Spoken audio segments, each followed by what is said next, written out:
11 मई 1998 दोपहर 3:45 पर राजस्थान के पोखरण में अचानक एक के बाद एक 3 जबरदस्त धमाके होते हैं।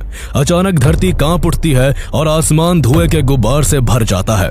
आसपास के गांवों में लोग सहम जाते हैं। किसी को कुछ समझ नहीं आता कि आखिर हुआ क्या है। लेकिन जब सच्चाई सामने आती है कि यह भारत का एक सफल न्यूक्लियर टेस्ट था, तो देश भर में खुशी और गर्व की लहर दौड़ जाती है। प्रधानमंत्री अटल बिहारी वाजपेयी खुद दुनिया को ये ऐलान करते हैं कि भारत अब एक परमाणु शक्ति है। अभिनंदन होना चाहिए वैज्ञानिकों का, उन इंजीनियरों का जिन्होंने पोखरण में जो कुछ हुआ उसे सफलतापूर्वक करके दिखाया। भारत का यह परमाणु परीक्षण इसलिए भी खास था क्योंकि अमेरिका की सैटेलाइट्स और CIA की तीखी नजरों के बावजूद भारत की इस योजना की किसी को भनक तक नहीं लगी थी। We've been following the Indian nuclear program for many years, but there's no getting around the fact that in this instance we missed and did not predict the particular tests involved. It's my responsibility to stand up and tell the American people that we didn't get it right. Bharat की इस ऐतिहासिक सफलता के पीछे कोई और नहीं बल्कि मिसाइल मैन कहे जाने वाले डॉक्टर APJ अब्दुल कलाम थे, जिन्होंने न केवल ऑपरेशन शक्ति को कामयाबी तक पहुंचाया, बल्कि उन्होंने अमेरिका की आंखों में धूल झोंकने के लिए मेजर जनरल पृथ्वीराज का भेष भी धरा था। रामेश्वरम के एक छोटे से गाँव में एक नाविक के घर पैदा होने वाले अब्दुल कलाम ने अपनी मेहनत के दम पर DRDO और इसरो जैसे देश के 2 सबसे बड़े साइंटिफिक इंस्टीट्यूशंस में काम किया और भारत को स्पेस एंड डिफेंस टेक्नोलॉजी में इतना सेल्फ रिलायंट बना दिया कि जो देश कभी हथियारों के लिए दूसरे देशों पर डिपेंडेंट था, वो आज खुद वेपन्स बना भी रहा है और उसे एक्सपोर्ट भी कर रहा है। उन्होंने अग्नि, पृथ्वी और आकाश जैसी मिसाइलों से न केवल भारत को एक मजबूत सैन्य शक्ति बनाया, बल्कि उन्होंने बच्चों को सपने देखना सिखाया, युवाओं को इनोवेशन की तरफ मोड़ा और विज्ञान को लैब से निकालकर सीधे गांवों तक पहुंचाया। वो महान साइंटिस्ट होने के साथ साथ देश के सबसे चहेते राष्ट्रपति भी बने, लेकिन उन्होंने फिर भी खुद को एक टीचर कहलाना पसंद किया। तो आइए जानते हैं मिसाइल मैन के नाम से मशहूर भारत के सबसे प्यारे राष्ट्रपति डॉक्टर APJ अब्दुल कलाम की पूरी कहानी। आखिर कभी फाइटर पायलट बनने का ख्वाब रखने वाले डॉक्टर कलाम भारत के महान साइंटिस्ट कैसे बने, भारत को न्यूक्लियर पावर बनाने में उनकी क्या भूमिका थी और जून 2007 में प्रेसिडेंट के रूप में दूसरे कार्यकाल की इच्छा रखने के बावजूद वो दोबारा प्रेसिडेंट क्यों नहीं बन पाए थे। He was an eminent scientist, a people's president, a Bharat Ratna and India's very own missile man. 1962 में वो भारतीय अंतरिक्ष अनुसंधान संस्थान यानी इसरो से जुड़े और देश के पहले स्वदेशी उपग्रह SLV-3 के प्रोजेक्ट लीडर बने। डॉक्टर कलाम ने 1998 में पोखरण 2 के परमाणु परीक्षण के दौरान अहम भूमिका निभाई थी। For India, Dr. Kalam is one sun that will never set. Message is dream transforms into thoughts, thoughts result into action. Avul पकीर जैनुलाब्दीन अब्दुल कलाम का जन्म 15 अक्टूबर 1931 को तमिलनाडु के टेम्पल सिटी कहे जाने वाले रामेश्वरम के एक छोटे से गांव में हुआ था। उनके पिता जैनुलाब्दीन एक बोट ओनर थे जो श्रद्धालुओं को अपनी नाव से रामेश्वरम और धनुषकोडी तीर्थ यात्रा के लिए लेकर आते जाते थे। वहीं उनकी मां आशी अम्मा एक हाउसवाइफ थी। अब्दुल कलाम अपने 5 भाई बहनों में सबसे छोटे थे। उनके पूर्वज अमीर व्यापारी थे जिनका business Indian mainland, Pamban island और श्रीलंका के बीच सामान और यात्रियों को ले जाने से जुड़ा था। लेकिन 1914 में जब पंबन ब्रिज बना जो पंबन आइलैंड को मेनलैंड इंडिया से जोड़ता था, तो उनके परिवार का बिजनेस फेल हो गया, जिसके चलते उनका परिवार आर्थिक रूप से कमजोर हो गया। इससे पता चलता है कि बिजनेस करना कितना चैलेंजिंग होता है। कहने को दुकान चलाना भी एक लोकल बिजनेस है, लेकिन जो लोग इसे चलाते हैं वही जानते हैं कि ये कितना कॉम्प्लेक्स हो सकता है। ऑर्डर ट्रैक करना, स्टाफ की शिफ्ट मैनेज करना, इन्वेंट्री चेक करना, ये सब दिन भर की भागदौड़ में एक एंडलेस स्ट्रगल जैसा लगता है।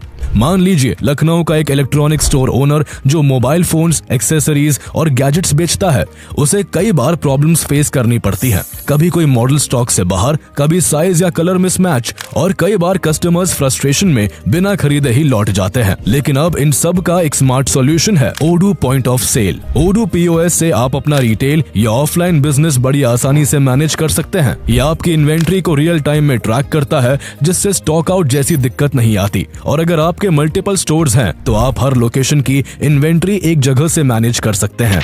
एम्प्लॉय की परफॉर्मेंस, वर्क आवर्स और शिफ्ट शेड्यूल्स को भी आप ओडू से इजीली ट्रैक कर सकते हैं, जिससे टीम टीम भी मोटिवेटेड रहती है और काम में ट्रांसपेरेंसी बनी रहती है। पुराने ऑर्डर्स को आप कस्टमर, प्रोडक्ट, कैशियर या डेट के हिसाब से सर्च कर सकते हैं। ओडू सेल्फ सर्विस का भी ऑप्शन देता है, जहां कस्टमर्स खुद ही कियोस्क या स्मार्टफोन से ऑर्डर प्लेस कर सकते हैं। ओडू पीओएस से आप अपने बिजनेस को कंफ्यूजन से निकालकर क्लैरिटी में ला सकते हैं। सबसे अमेजिंग बात है कि ओडू का पहला ऐप लाइफ टाइम के लिए फुल होस्टिंग और सपोर्ट के साथ फ्री है। तो अगर आप भी अपने बिजनेस को स्मार्ट तरीके से ग्रो करना चाहते हैं तो आप ओडू के साथ जुड़ सकते हैं। इसका लिंक आपको डिस्क्रिप्शन एंड पिन कमेंट में मिल जाएगा। उनके पिता को घर चलाने में भी दिक्कतों का सामना करना पड़ता था, इसलिए अब्दुल कलाम को केवल 10 साल की उम्र में न्यूज़पेपर डिस्ट्रीब्यूशन का काम करना पड़ा। वो सुबह जल्दी उठकर पहले अखबार बांटते और फिर स्कूल जाते। ये वही स्ट्रगल था जिसने कलाम के अंदर बचपन से ही पेशेंस और डिसिप्लिन की मजबूत नींव रख दी थी। अब्दुल कलाम ने अपने primary education shorts high school से पूरी की।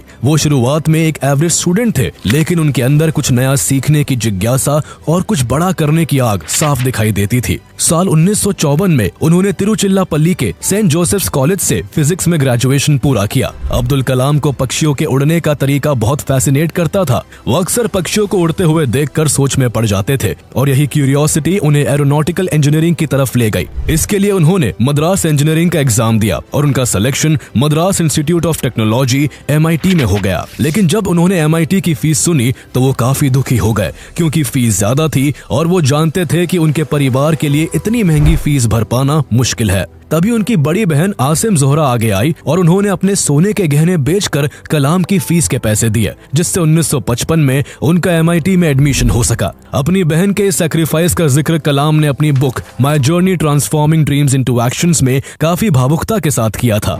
MIT में पढ़ाई के दौरान एक बार अब्दुल कलाम किसी टेक्निकल प्रोजेक्ट पर काम कर रहे थे, लेकिन उनके डीन उनके काम की स्पीड से सेटिस्फाई नहीं थे। इसलिए उन्होंने अब्दुल कलाम से साफ साफ कहा कि अगर 3 दिन के अंदर प्रोजेक्ट पूरा नहीं किया तो तुम्हारी स्कॉलरशिप छिन जाएगी। फिर क्या था, कलाम ने दिन रात मेहनत करके वो प्रोजेक्ट वक्त से पहले खत्म कर दिया। डीन उनके डेडिकेशन से इतने इंप्रेस हुए कि बाद में उन्होंने खुद कलाम से कहा, मैं तुम्हें जानबूझकर प्रेशर में डालना चाहता था ताकि तुम टफ सिचुएशंस को भी कामली हैंडल करना सीखो। यही वो लेसन था जिसने कलाम को आगे चलकर हर चैलेंज का सामना शांत दिमाग से करना सिखाया। MIT के दिनों से ही अब्दुल कलाम फाइटर पायलट बनकर देश की सेवा करना चाहते थे। इसके लिए उन्होंने 2 बार ट्राई किया, लेकिन इसमें उन्हें सक्सेस नहीं मिल सकी। इंटरव्यू के बाद टोटल 8 लड़कों को सिलेक्ट किया जाना था और वो 9वें स्थान पर आए थे। केवल 1 रैंक से उनका पायलट बनने का सपना अधूरा रह गया था। लेकिन उस वक्त किसी को कहां पता था कि पायलट ना बन पाने के कारण निराश होने वाले अब्दुल कलाम एक दिन ऐसे साइंटिस्ट बनेंगे जो भारत की स्पेस एंड डिफेंस टेक्नोलॉजी को दुनिया के सामने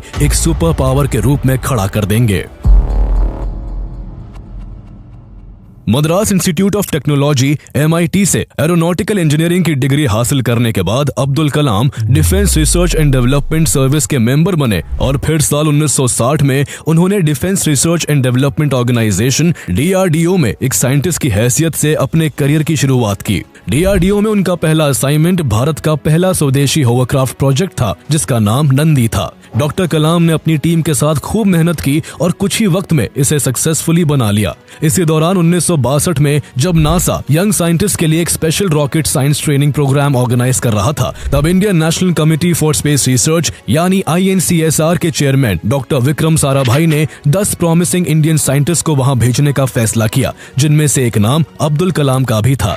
मार्च 1963 में कलाम ट्रेनिंग के लिए अमेरिका गए और उन्होंने नासा के गोडार्ड स्पेस फ्लाइट सेंटर और वॉलप्स आइलैंड में ट्रेनिंग ली। यहाँ उन्होंने रॉकेट लॉन्चिंग, प्रपल्शन सिस्टम्स और स्पेस टेक्नोलॉजी की बारीकियों को सीखा। उन्होंने डमी रॉकेट फायरिंग समेत मल्टीपल टेक्निकल सेशंस को अटेंड किया। ये पूरी ट्रेनिंग उनके लिए काफी सिग्निफिकेंट साबित हुई।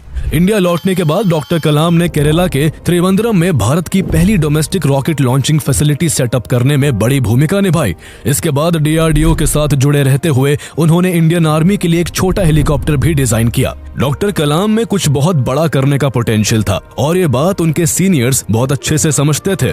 इसलिए उनकी कैपेबिलिटीज को देखते हुए साल 1969 में उनका Indian Space Research Organisation ISRO में ट्रांसफर कर दिया गया। इसरो में उन्हें father of the Indian space program कहे जाने वाले डॉक्टर विक्रम साराभाई और उस समय के इसरो चेयरमैन डॉक्टर सतीश धवन के साथ काम करने का मौका मिला। यहाँ डॉक्टर कलाम को भारत के सबसे ambitious project satellite launch vehicle SLV का प्रोजेक्ट डायरेक्टर बनाया गया। SLV के जरिए भारत अपने खुद के सैटेलाइट को स्पेस में भेजकर ग्लोबल स्टेज पर अपनी साइंटिफिक प्रेजेंस दर्ज करवाना चाहता था। डॉक्टर कलाम इस मिशन में पूरी जी जान से लगे हुए थे, लेकिन साथ ही वो एक इंडिपेंडेंट इंडिजीनियस रॉकेट प्रोग्राम पर भी काम कर रहे थे, जिसकी शुरुआत उन्होंने 1965 में DRDO के दौरान ही की थी। वो अपने इस प्रोजेक्ट को बड़े लेवल पर एक्सपैंड करना चाहते थे, इसलिए उन्होंने इसके लिए इंडियन गवर्नमेंट से अप्रूवल मांगा और साल 1969 में ही उन्हें